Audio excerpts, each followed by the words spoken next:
So photonics, for example, right now, if it can replace the copper lines that are copper traces or copper wires, anything more than about a centimeter, one needs to move to light rather than electrons. Right. This is the best way forward because when you have long copper lines, it heats up with the fast data that you're trying to transmit back and forth.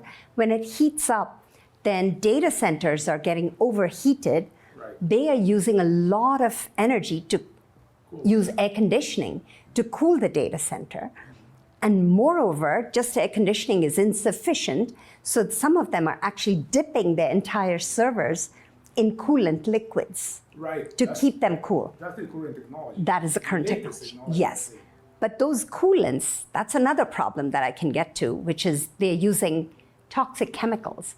It's perfluoroalkyl substances, or PFAS, which are, again, bad for the environment. But we use it to cool. Right. And we use energy for cooling the data center. So photonics can alleviate two problems. One is the energy consumption, because if you transmit data by photonics, you're not overheating anything. Right.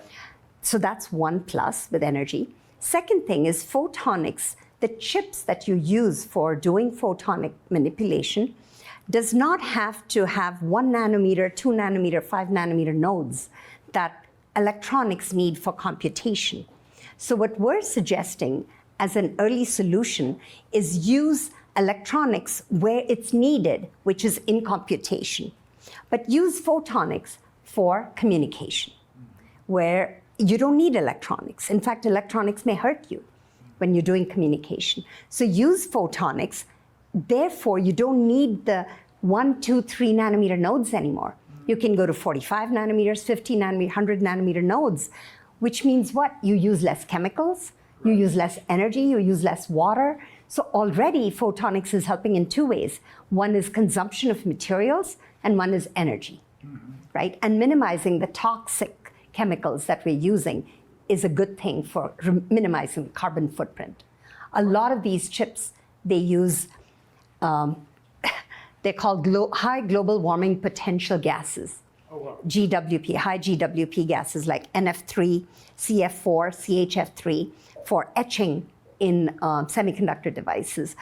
And there's no other solution to get such good devices. You have to use these chemicals. So with photonics, what we're trying to do is minimize the use of all of these toxic chemicals that leave a large footprint and minimize energy consumption.